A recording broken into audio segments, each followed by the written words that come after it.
Hello Year 11, here is our 6th lesson, Revising A Christmas Carol. Today we're going to be focusing on the figure of Fezziwig in Stave 2 and what his purpose is and why he is so important in the novel, even though he's only in it for a few pages. As always, we're going to revise some vocabulary first.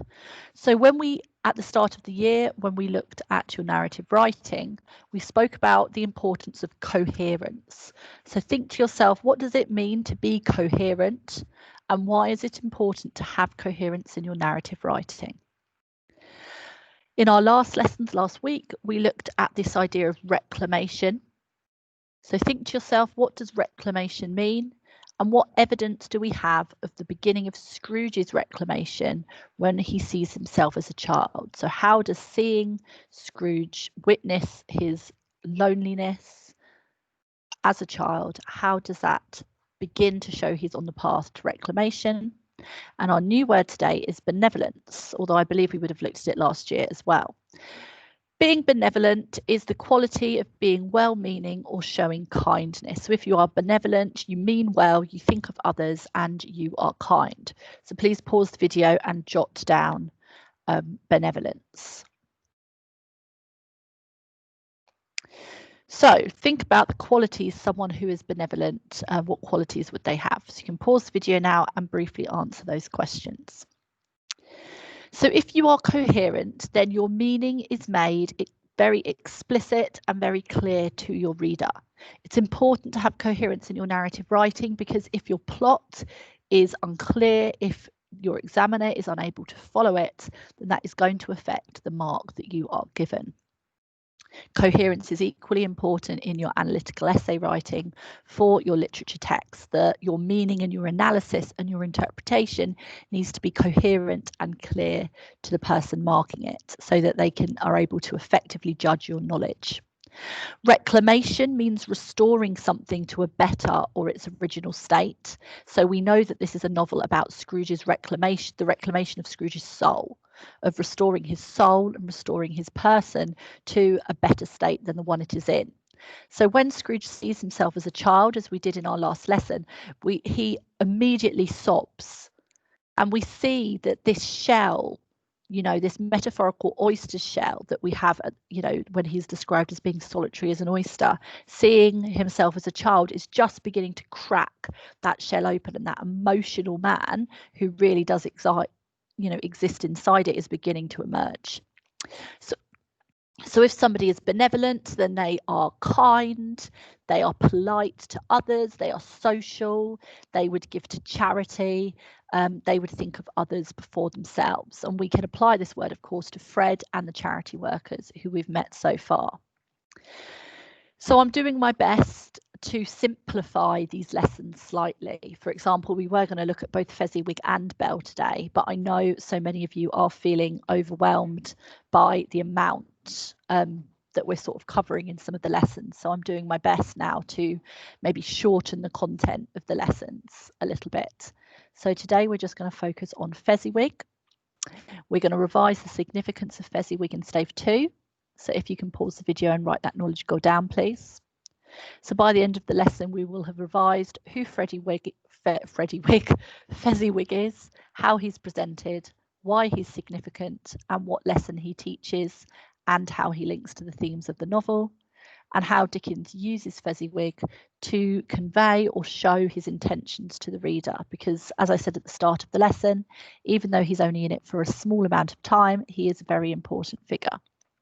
So we are simply going to read that extract and we are going to answer these questions after we have done so.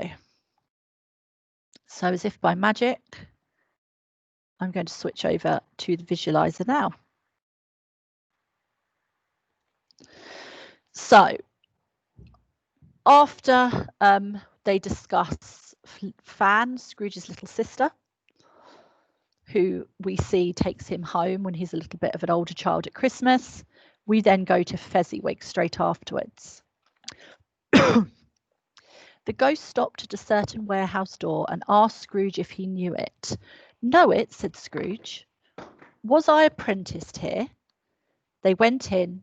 At sight of an old gentleman sorry, I'm trying to get it off my highlighter. There we go.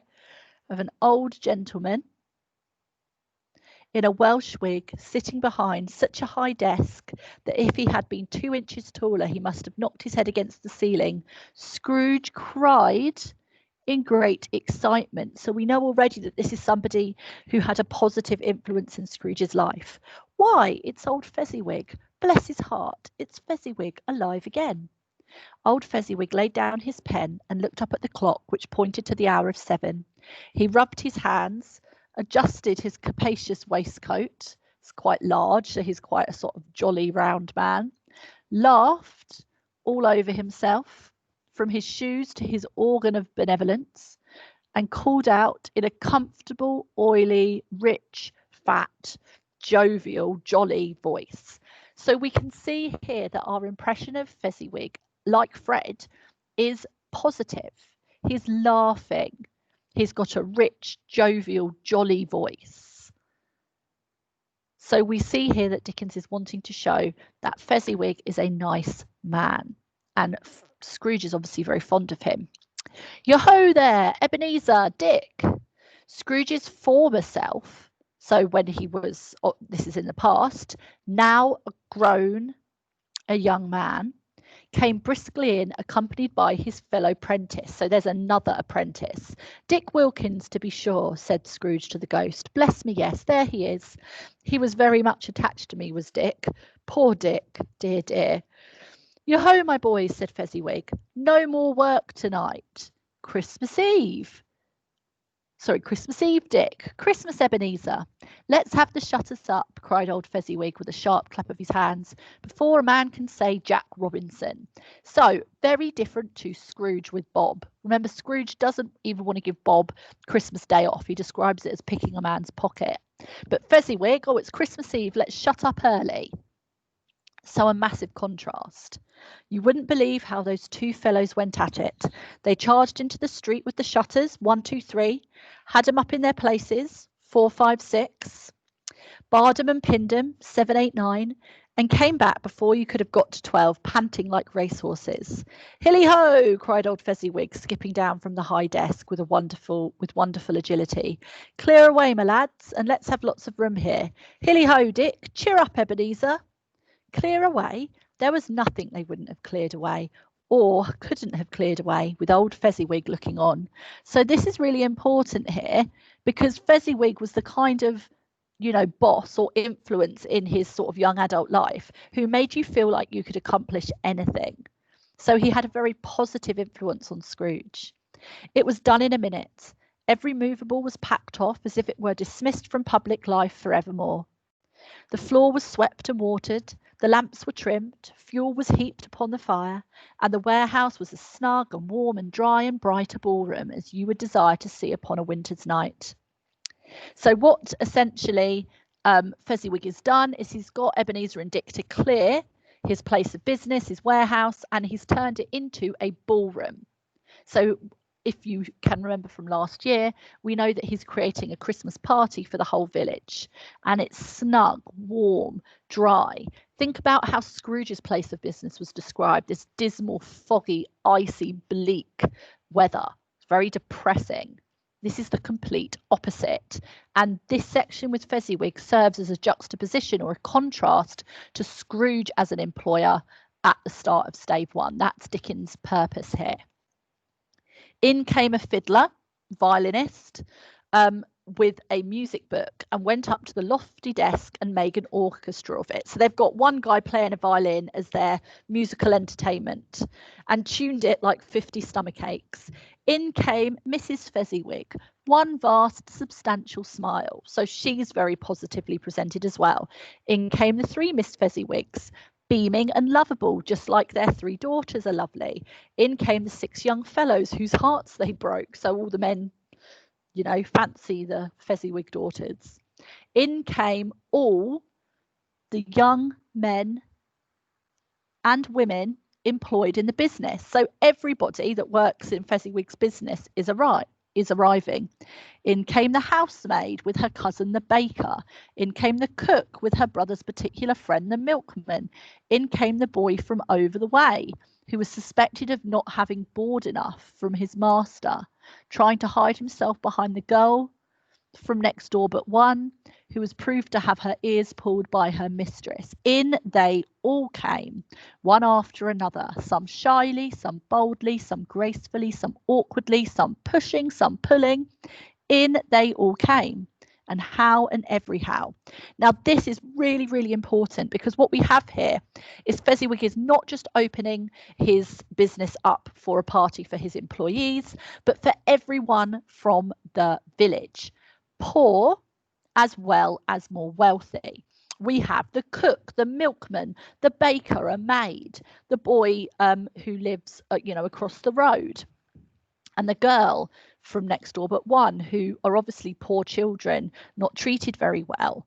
Everybody is welcome, no matter whether they are rich or poor, and that just goes to show Fezziwig's philosophy. He judges everybody positively. He's philanthropic like Fred, and he's prepared to not just invite the rich and influential, but the poor as well. And this is the sort of behaviour Dickens wanted from people, to view everyone as fellow passengers to the grave, as Fred says. We're all one race of creature. We're not separate just because some of us are rich and some of us are poor. So Dickens is using this paragraph to really hammer that message home. Away they all went, 20 couple at once, hands round, half round and back again the other way, down the middle and up again, round and round in various stages of affectionate grouping, old top couple always turning up in the wrong place, etc., etc. So essentially what we have here is a big long paragraph. We know Dickens likes to go on a bit, bless him, describing their dancing. Now, if you've ever seen any sort of old-fashioned, balls in film or television, you'll know that it's, a man coupled with a woman. There's things like country dancing, folk dancing, and then you have sort of posher ballroom dancing, really. So that's what it's describing here, really. And knowledge of these types of dances would have been very, very commonplace at the time. So there's all these couples sort of dancing to this guy playing the violin, basically. So there were more dances, there were forfeits, so games, and more dances. And there was a cake and negus, and there was a great piece of cold roast, and there was a great piece of cold boiled, and there were mince pies, plenty of beer. So Fezziwig is also providing them with food and drink. And again, imagine that you are someone who is poor. Coming and having this massive feast would be a really, really big deal to you. But the great effect of the evening came after the roast and boiled, when the fiddler, an artful dog mind, so he's very good, the sort of man who knew his business better than you or I could have told him, stuck up Sir Roger de Coverley, so that's a folk song. Then old Fezziwig stood out to dance with Mrs. Fezziwig, top couple too, with a good stiff piece of work cut up for them, 3 or 4 and 20 pair of partners, people who were not to be trifled with, people who would dance and had no notion of walking. So top couple would be the sort of lead couple of dancers, if you like. But if they had been twice as many, 4 times, old Fezziwig would have been a match for them, and so would Mrs. Fezziwig. As to her, she was worthy to be his partner in every sense of the term. If that's not high praise, tell me higher, and I'll use it. So he's saying Fezziwig, Mrs. Fezziwig, is just as good and kind as her husband. A positive light appeared to issue from Fezziwig's calves. Now remember, any time light imagery is used to describe a person, we know they are good. Fred's eyes sparkled, for example. The ghost of Christmas past radiates white light. Fezziwig, as he's dancing, is having light radiate from his calves, from his legs. They shone in every part of the dance like moons. You couldn't have predicted at any given time what would become of them next. And when old Fezziwig and Mrs. Fezziwig had gone all through the dance, advance and retire, both hands to your partner, bow and curtsy, corkscrew, thread the needle, and back again to your place, Fezziwig cut so deftly that he appeared to wink with his legs and came upon his feet again without a stagger. So that's just a complicated dance move. When the clock struck 11, this domestic ball broke up. Mr. and Mrs. Fezziwig took their stations, one on either side of the door, and shaking hands with every person individually as she went out, wished him or her a Merry Christmas. So this is a really important detail as well. As the people are leaving, Mr. and Mrs. Fezziwig take the time to shake every single one of their guests, rich or poor, by the hand and wish them a Merry Christmas. And it is this sort of behaviour that Dickens is wanting from people. It's not just about giving actual money. It's about a change in attitude and treatment, being more philanthropic and benevolent towards the poor. When everybody had retired, but the two prentices, so that's Dick and Ebenezer, Scrooge, they did the same to them, and thus the cheerful voices died away, and the lads were left to their beds, which were under the counters in the back shop. During the whole of this time, Scrooge had acted like a man out of his wits, so he'd acted like a madman. His heart and soul were in the scene and with his former self, so Scrooge was reliving that joy. He corroborated everything, remembered everything, enjoyed everything, and underwent the strangest agitation.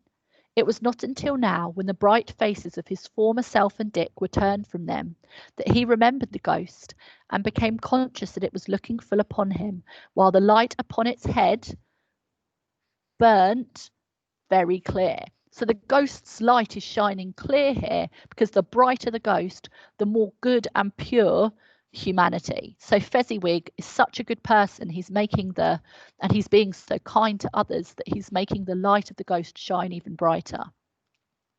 A small matter, said the ghost, to make these silly folks so full of gratitude. So the ghost is saying, surely Fezziwig's only done something very little to make everyone so pleased. And Scrooge says, small? The spirit signed to him to listen to the two apprentices, who were pouring out their hearts in praise of Fezziwig, and when he had done so, said, why is it not? He has spent but a few pounds of your mortal money, 3 or 4 perhaps. Is that so much that he deserves this praise? So the ghost is saying, well, he's only spent a few pounds to is that really worth this much praise? It's only a little bit of money. Fezziwig has a lot of money, so surely spending a bit of money on others isn't that big a deal. Of course, the ghost is playing devil's advocate here. He's trying to get a reaction out of Scrooge rather than actually believing it. It isn't that, said Scrooge, heated by the remark. So Scrooge is getting angry in defence of Fezziwig and speaking unconsciously like his former, not his latter self. So he's speaking like the man he used to be before he became, his soul began to darken. It isn't that spirit. He has the power to render us happy or unhappy, to make our service light or burdensome, a pleasure or a toil. Say that his power lies in words and looks and things so slight and insignificant that it is impossible to add and count them up. What then? The happiness he gives is quite as great as if it cost a fortune. Now, again, Dickens is repeating this message. It's not about the money Fezziwig has spent. It's about his attitude and treatment, his benevolence towards others. And it is that Dickens is focusing on changing, not getting the poor to give all of their wealth to the rich to give all of their wealth to the poor. To change your attitude and your treatment, it in many ways has nothing to do with money. And that's what Scrooge himself is being made to recognise by the ghost.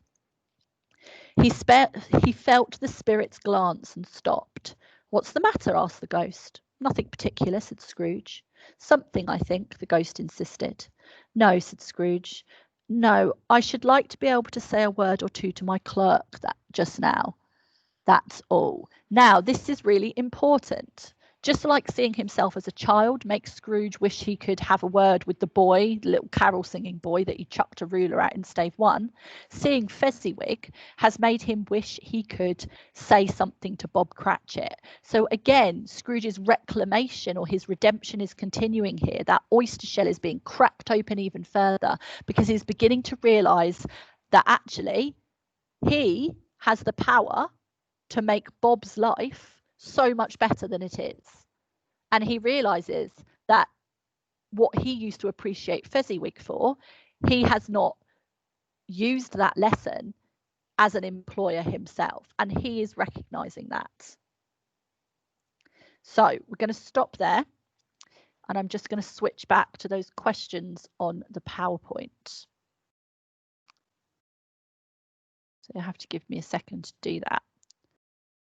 So once I bring these questions up, what I want you to do is to basically answer them. That's the last bit of the lesson. As you've seen, we're doing knowledge-based quizzes at the end of each week to test your whole sort of knowledge of this section of the play or novel.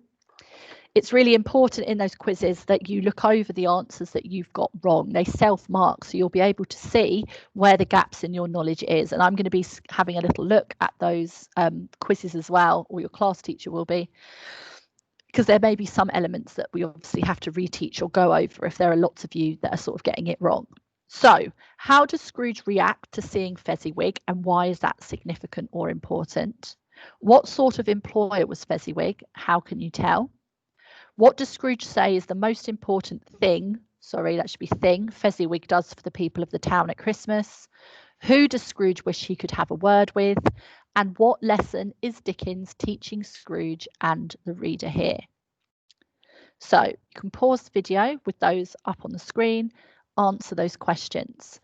What I would like you to do, please, at the end of each lesson now, is do submit the notes that you are making, the questions that you are answering to your class teacher on Teams. It's really important that when you show that you're handing in work, that what you hand in isn't blank, essentially, that you are actually attaching the notes that you have made in the lesson, because it's important that we're not just sort of sitting here passively with these lessons on in the background, only half paying attention. It is important that you do act as if you are in an actual classroom, you know, writing down what is being asked of you and actually doing that work. Okay, so do please upload onto Teams the answers to these questions for your class teacher to have a quick look at. Any questions, as always, please let me or your class teacher know, and I'll see you next time.